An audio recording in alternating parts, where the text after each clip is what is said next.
Terengganu boleh. Pasal dia cikgu lama juga. Terima kasih sahabat saya. Terima kasih Yang Betul.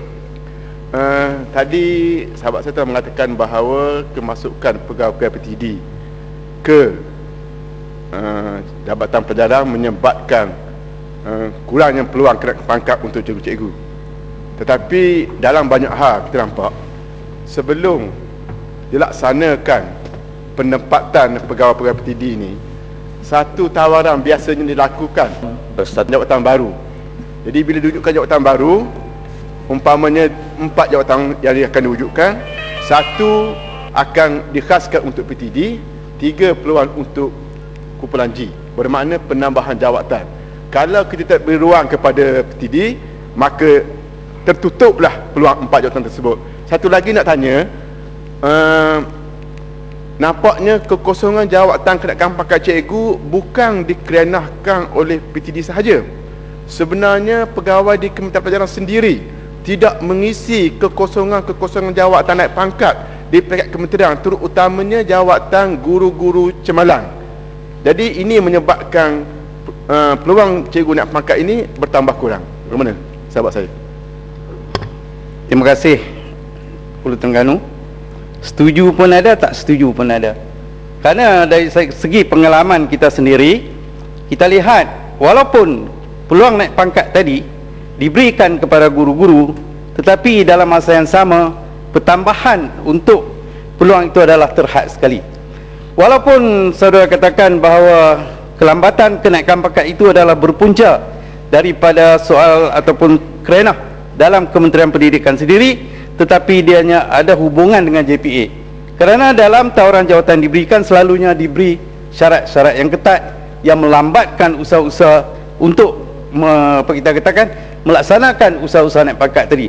Walaupun saya setuju bahawa penambahan dalam jawatan naik pangkat guru-guru diberi semasa pengstrukturan semula dibuat, tetapi sedia maklum, kalaulah kalangan guru yang terlampau banyak, itu masih merupakan perkara yang terlampau sedikit dibandingkan dengan peluang-peluang naik pangkat yang ada di dalam JPA. Saudara sedia maklum, seorang guru, dan mungkin saudara sendiri juga, saya dulu pun 20 tahun hingga 30 tahun menjadi guru, baru boleh naik ke DG 48. Tetapi seorang pegawai di JPA hanya 5, 6 atau 7 tahun berkhidmat, mereka telah dapat grade DG 48 di M48. Jadi itulah saya katakan peluang naik pangkat dalam bidang perguruan ini amat terhad. Dan sedia maklum, terdapat guru-guru siswadah yang masuk dengan jawatan DG 41, pencen pun DG 41 selepas lebih daripada 30 tahun berkhidmat dalam bidang perguruan ini. Jadi terima kasih kepada saudara Hulu Terengganu.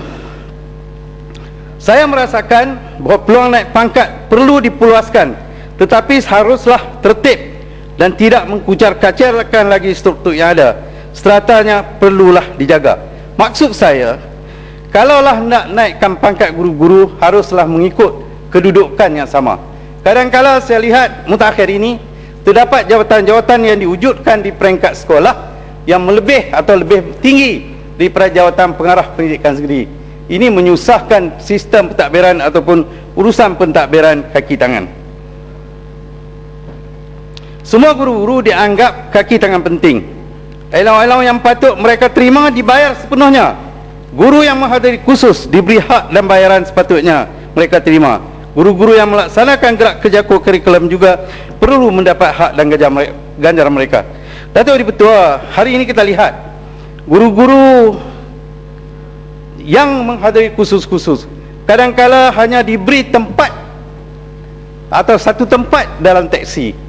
Mereka ini adalah guru-guru DG 41 kebanyakannya.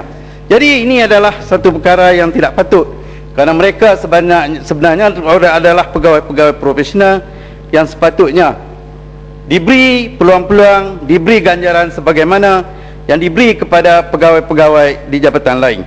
Satu lagi, kekosongan jawatan naik pangkat dan kekosongan jawatan kaki tangan bukan guru juga perlulah segera dipenuhkan. Saya mendapat faham bahawa di peringkat Jabatan Pendidikan Negeri, PPD dan juga sekolah, masih banyak jawatan-jawatan yang melibatkan jawatan-jawatan naik pangkat dan juga kekosongan untuk kaki tangan bukan guru masih banyak tidak dipenuhi. Keadaan ini menyebabkan guru-guru sangat terbeban dengan tugas yang dilaksanakan oleh mereka, terutamanya tugas-tugas perkeranian yang sepatutnya tidak dibebankan kepada guru-guru. Saya sungguh-sungguh berharap mudah-mudahan kerajaan akan memberi perhatian dalam soal ini dalam usaha kita memertabatkan sistem pendidikan negara sebagaimana yang telah dinyatakan oleh Perdana Menteri dalam ucapan dasar, dan begitu juga kepada daripada apa yang diucapkan oleh Timbalan Perdana Menteri. Saya bersetuju dengan Parit Sulong tadi, guru-guru GSCT yang telah lama mengajar, terutama yang mengajar lebih daripada 5 tahun, hendaklah diserapkan ke dalam perkhidmatan pendidikan dengan cara diberi kursus-kursus dalam perkhidmatan dan sebagainya. Datuk Yang di-Pertua, sistem pendidikan negara perlu dirombak secara menyeluruh. Dalam hal ini saya rasa sukatan pelajaran juga perlu diberi perhatian.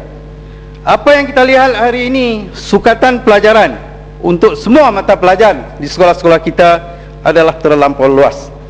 Keadaan ini menyebabkan guru-guru tidak berpeluang untuk berinovasi atau berkreatif, kerana apa yang berlaku, mereka terpaksa menghabiskan sebahagian besar daripada masa mereka untuk menyampaikan isi-isi sukatan pelajaran. Guru sepatutnya diberi peluang untuk berinovasi dan menimbulkan minat dan kreativiti pelajar. Roh pelajaran meresap dalam jiwa guru dan pelajar. Pelajar lebih matang dan berdaya saing. Akademik mereka lebih mantap. Yang lebih penting lagi, roh falsafah pendidikan negara yang mau melahirkan manusia yang seimbang, yang boleh memberikan khidmat kepada diri, bangsa dan negara dapat kita bolehkan. Dan ini kita mesti ingat, pendidikan kita haruslah berpaksikan kepada kepercayaan kepada Tuhan, ya. Kalau tidak, ia akan menjadi atau lahir manusia yang saya sebutkan awal-awal tadi. Datuk Yang di-Pertua, pelajaran pendidikan agama, terutama ke pendidik Islam juga perlu diberi penekanan baru. Pelajar-pelajar diajar dan dididik supaya boleh membentuk pribadi dan sikap baru sebagai seorang yang beragama, bukan sekadar untuk lulus peperiksaan. Prinsip asas Islam, iman, akhlak, takwa, haram dan halal patut disemai secara jelas dan nyata dan mendasari tingkah laku pelajar. Sekolah agama rakyat patut diberi bantuan selayaknya. Tahun ini kita lihat dalam bajet, Perdana Menteri telah memperuntukkan kembali sebanyak 95 juta untuk sekolah-sekolah agama rakyat. Saya rasa jumlah itu tidaklah memadai, kerana hari ini kita lihat bilangan sekolah-sekolah agama rakyat besar sekali, yang sekolah menengahnya melebihi 1,300 buah. Jadi dengan peruntukan yang begitu, mana kita katakan memadai untuk diagihkan kepada pelajar dan juga kepada sekolah yang terlibat, yang sememangnya kedudukannya adalah daim sekali.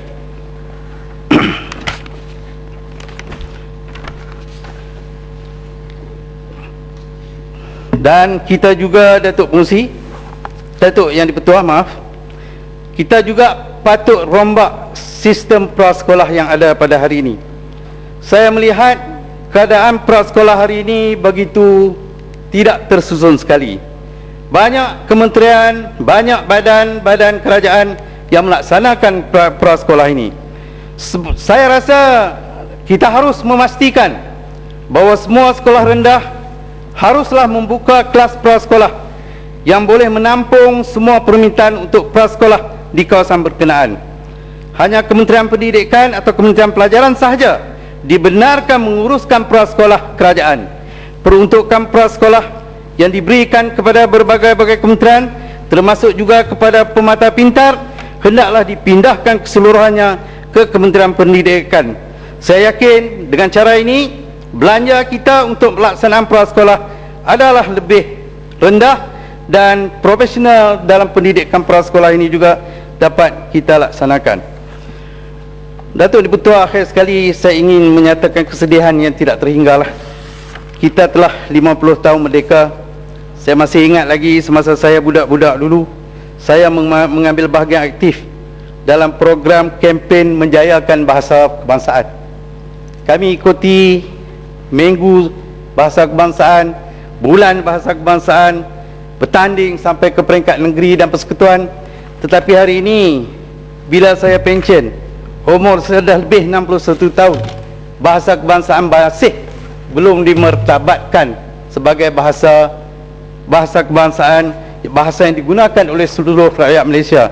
Jadi saya minta kerajaan pastikan bahawa perkara 152 ini dilihat secara betul-betul untuk memastikan bahawa bahasa Melayu sebagai bahasa kebangsaan diamalkan oleh semua orang.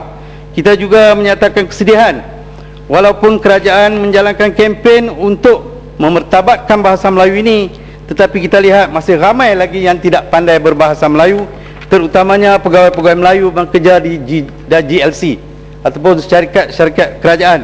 Mereka hanya mampu berbahasa Melayu, salam, kemudian terus berbahasa Inggeris sampai habis. Kalau sikap ini ditunjukkan oleh pegawai-pegawai kita yang diamanahkan oleh kerajaan, yang mendapat kita kata keistimewaan dari kerajaan untuk menduduki GLC ini, saya rasa bahawa sampai bila pun usaha kita untuk memertabatkan bahasa Melayu sebagai bahasa kebangsaan negara tidak akan mencapai. Jadi Datuk Yang Dipertua, terima kasih. Assalamualaikum. Ya,